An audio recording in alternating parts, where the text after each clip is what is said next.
Assalamu alaikum everyone, I hope you guys are doing well. So welcome back to another video of the ongoing series where we practice questions in which you cannot use a calculator. Now these are especially important for IGCSE students. Why? Because there has been a change in syllabus, as you guys should be aware by now, that there has been not only a change in syllabus but also a change in paper pattern. I've talked about it multiple times, and now out of the two papers, that are paper 2 and paper 4 of the extended curriculum, in one paper, which is paper 2, you cannot use a calculator. So this is very important for IGCSE students. Why? Because previously they could, and as far as O-level math students are concerned, the syllabus code for which is 4024, there's nothing new for them. Yes, there is a syllabus change for you guys also if you're watching, but the paper pattern has been the same. So here is the specimen paper. In the last video, we solved all the questions from the topics of arithmetic. In this video, we're going to solve all the questions from the topic of functions. But before I start, as always,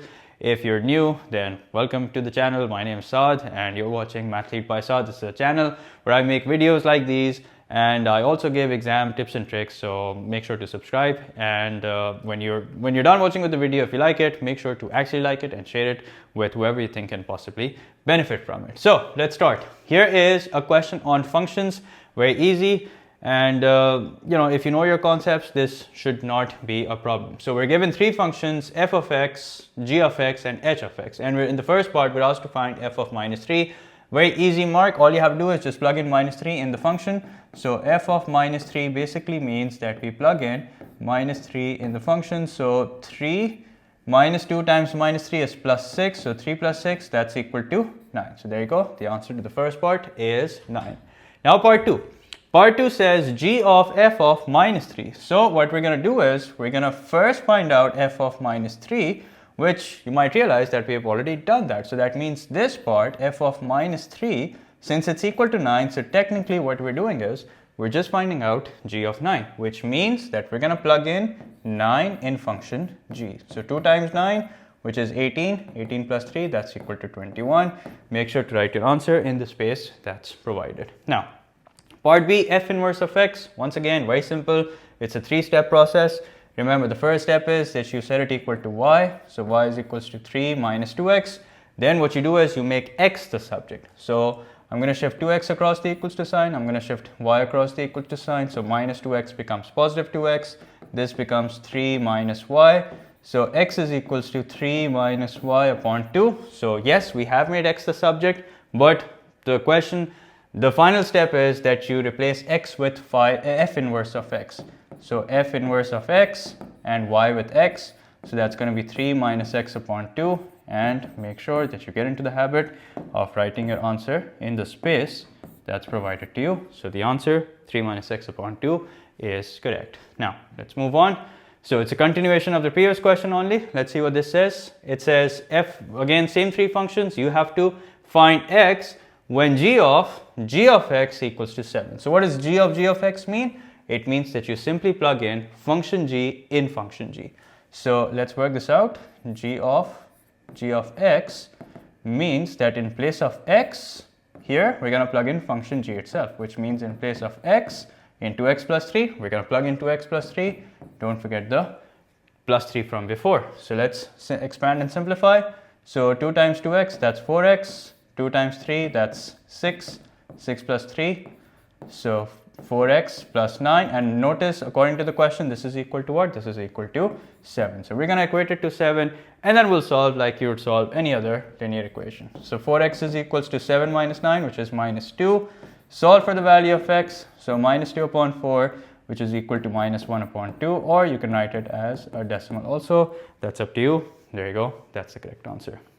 Now, part D says find x when h inverse of x is 5. Okay, so interesting.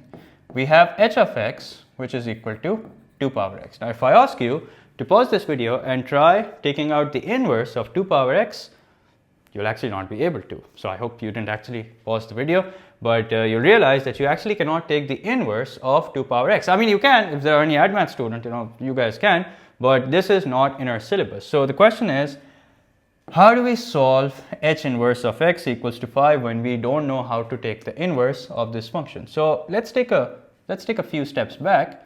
So if, let's say, at some point you come across sine x equals to 0.5, and you have to solve for the value of x. So because sine is a function, whenever you take a function across the equals to sign, it becomes sine inverse. And then you take sine inverse of 0.5, whatever that may be, that's your answer. But what if we take the inverse across the equals to sign? Then we would be back to sine x equals to 0.5. So how about I try that over here? So I'm going to erase this. Okay, I'm going to erase this. And let's take h inverse of x across the equals to sign. So here we'll just have x left. And on the other side, we'll have h of 5. So when you take h inverse across, it becomes h, normal function.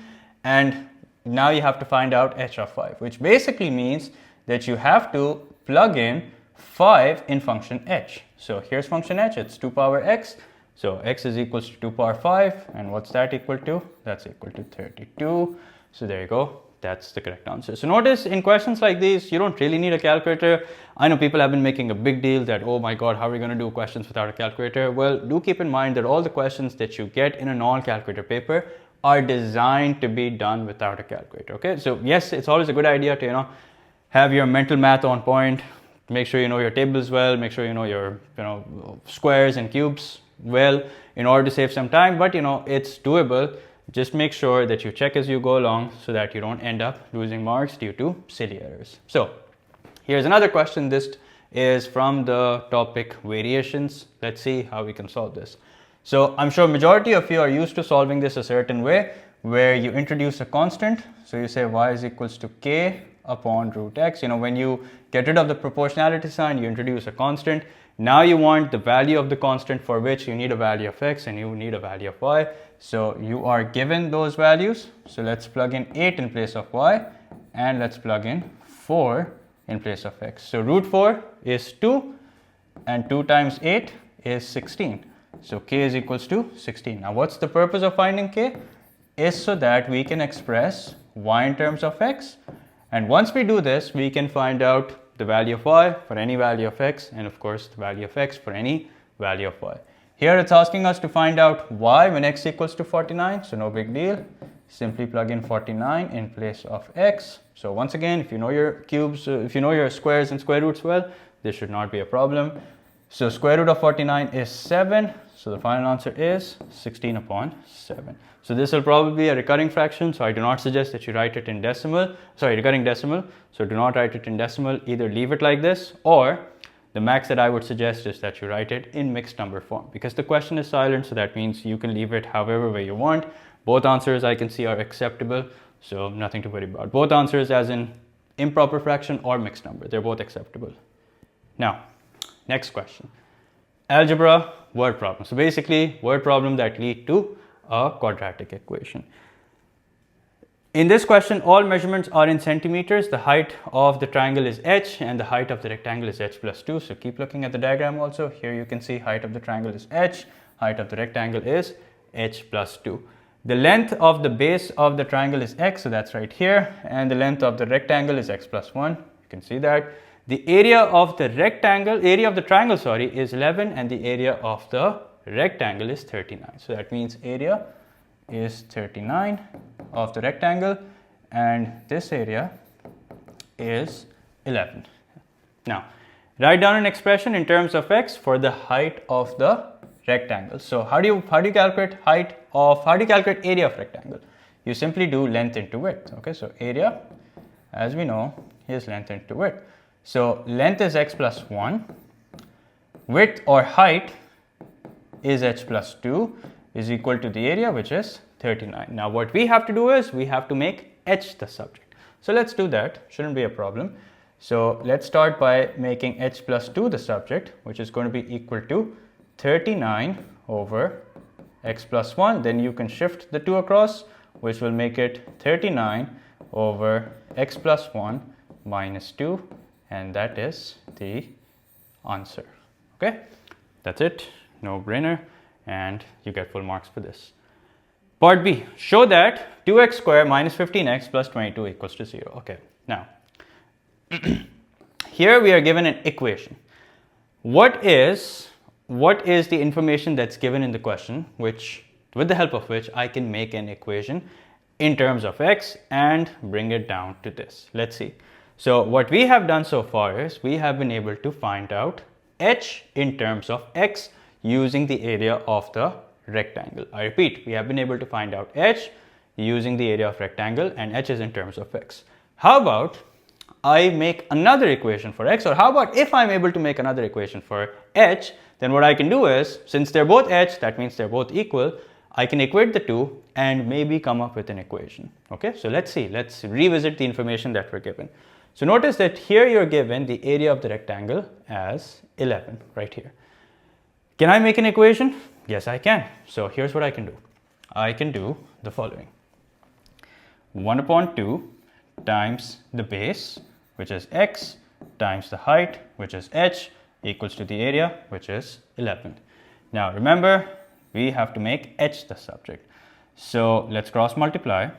So hx is equals to 22 and h is equal to 22 upon x. Okay, it's a 3-mark question. That means there's definitely a decent amount of working that is involved. So here we have h in terms of x.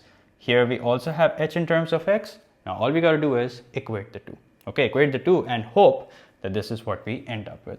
So let's see, I'm running out of space. So 22 upon x is equal to 39 upon x plus 1 minus 2. Now we can, I think a good idea would be to take the LCM. So yeah, let's do that. Let's take the LCM. So we don't have anything here. Let's write 1. So that means here's x plus 1, 39 as it is. Let's switch to a different color. So this we're going to multiply by x plus 1, which means this also inevitably gets multiplied by x plus 1. So it's going to be minus 2x minus 2. Remember, you're multiplying minus 2 with x plus 1. And what's this equal to? This is equal to 22 upon x. Okay, so I've changed the order a little. I hope you guys are following. Now, let's see. 39 minus 2, that's 37 minus 2x in the numerator, x plus 1 in the denominator, and 22 upon x here. Now let's cross multiply. So we have 37x minus 2x square equals to 22x plus 22.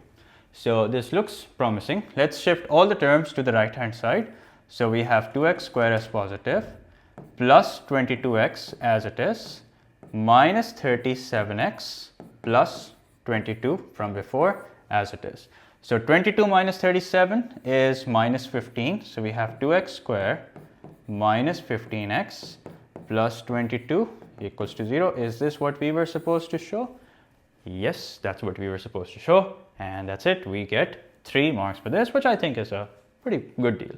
So yeah, I hope it's clear. Remember, in word problems, you're just looking for 2 expressions which you can equate. You know, there's always got to be some piece of information. Maybe the height of the triangle is double the height of the rectangle. You know, just look for that missing piece of information where you can connect the 2 expressions.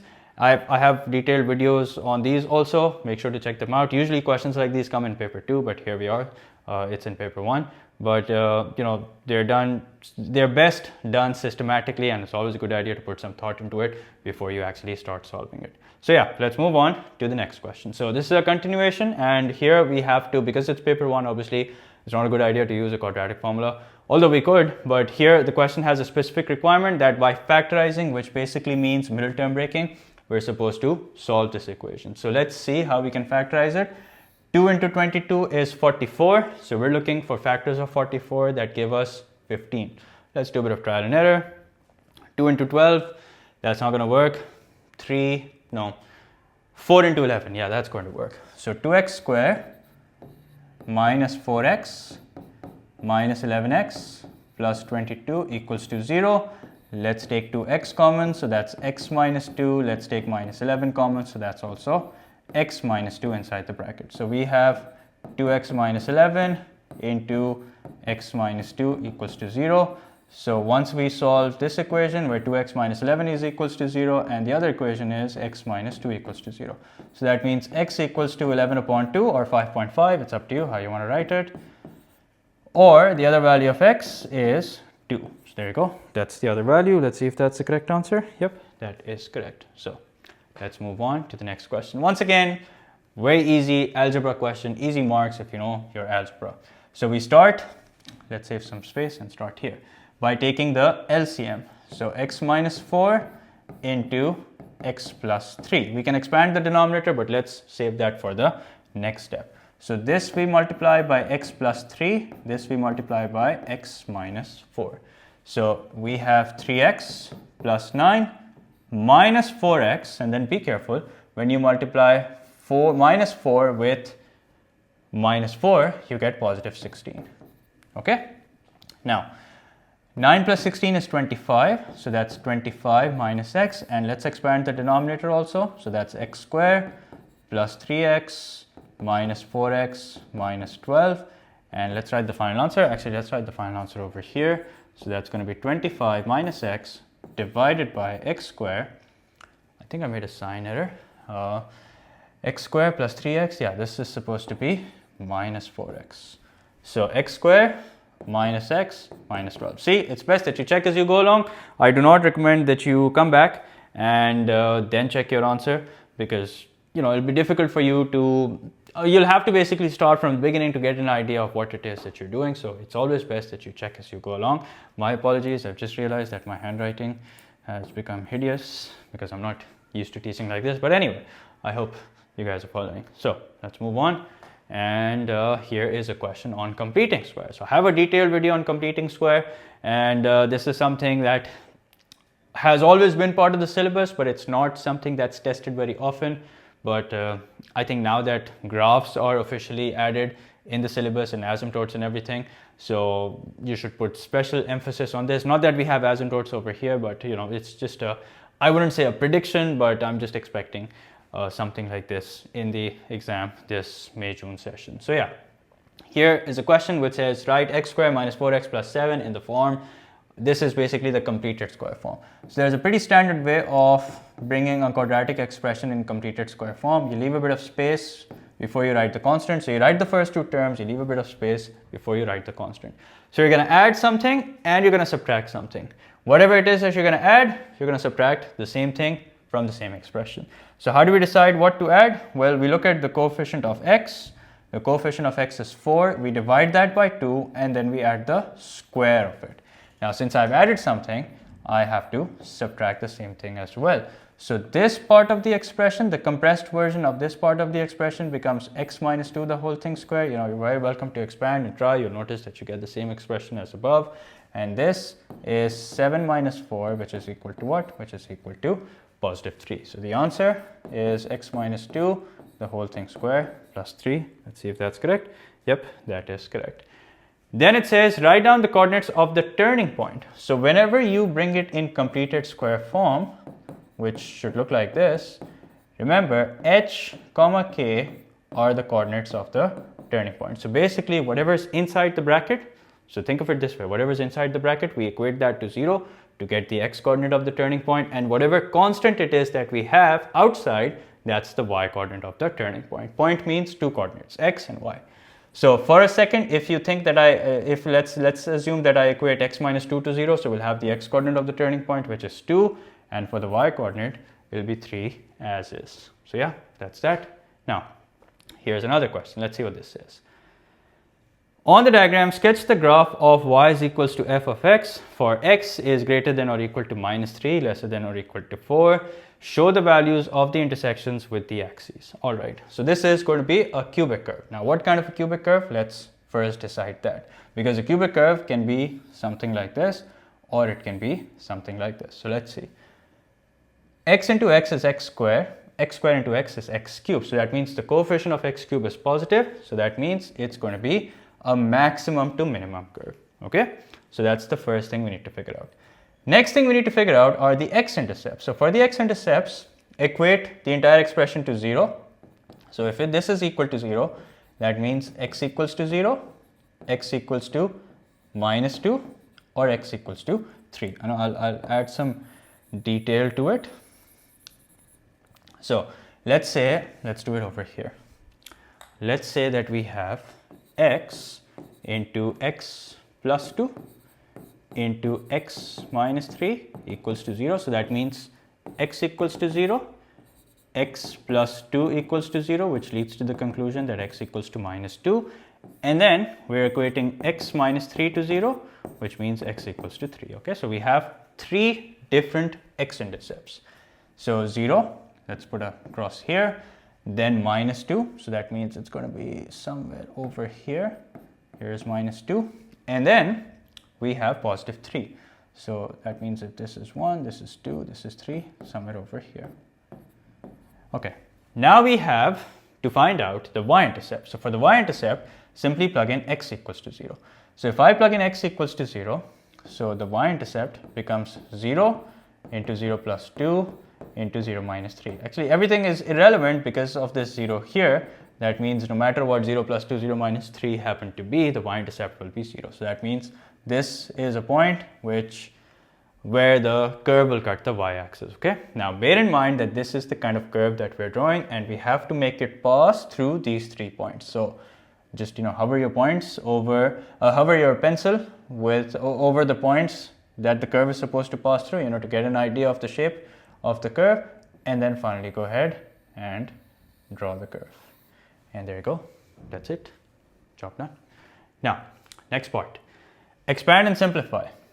All right. So how you want to expand it? It's up to you. You just have to multiply all 3 brackets. Let's first multiply these 2. So that's going to be x squared plus 2x. Now we have to multiply this by x minus 3. So that means x squared into x, that's x cubed. Then x squared into minus 3, that's minus 3x squared. Then 2x into x, that's plus 2x squared, and 2x into minus 3, that's minus 6. Yeah, so we don't have a term with x. That's okay, no problem. X cubed minus x squared minus 6. Let's see if, no, wait a minute, I've done something wrong. Minus 6x actually. Yeah, minus 6x. There you go. So there is no constant, and yeah, that's correct. Let's see if that's the correct answer. X cubed minus x squared minus 6x. Yep, that is correct. Let's move on.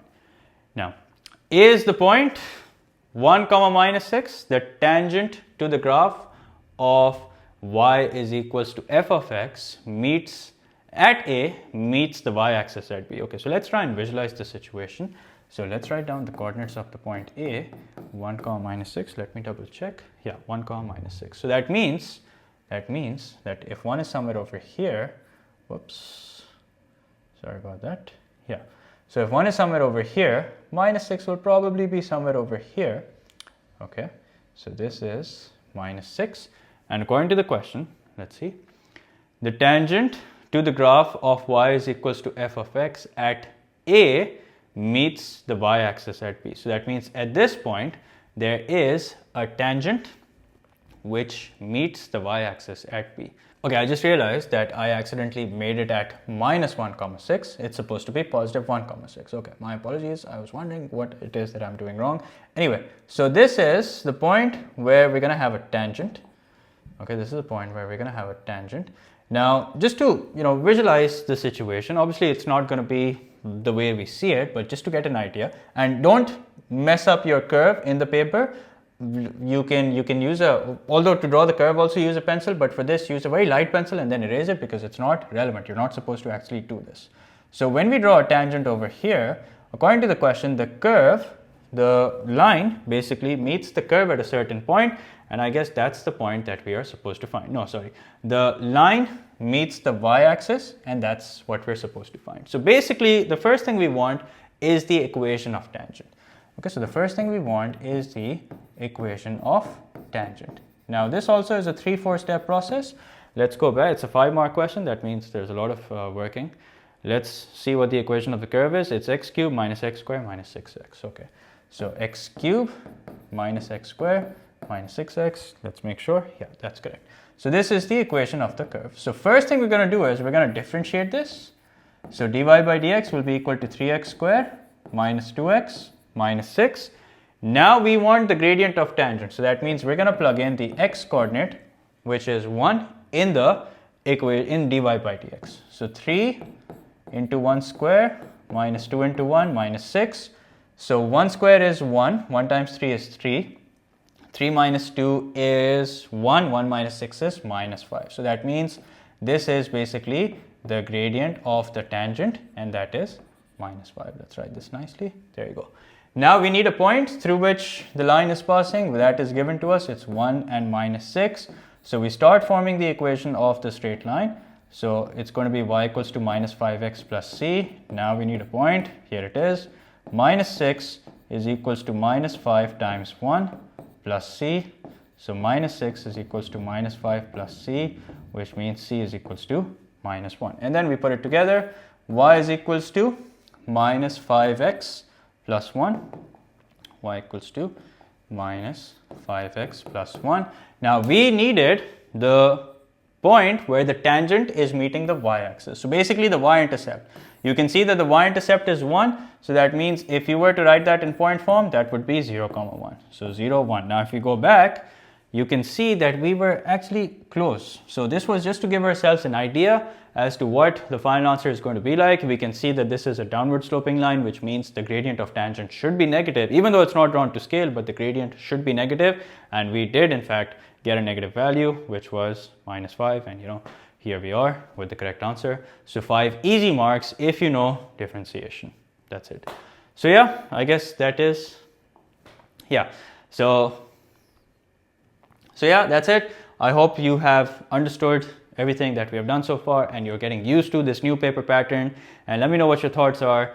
And I'll see you guys in another video. If there's a video that you, or there's a concept that you want me to cover, let me know in the comment section. So that's it for this video. Once again, make sure to share this video with whoever you think can possibly benefit from it. That's it. I'll see you guys in the next one. Until then, take care. Allah Hafiz.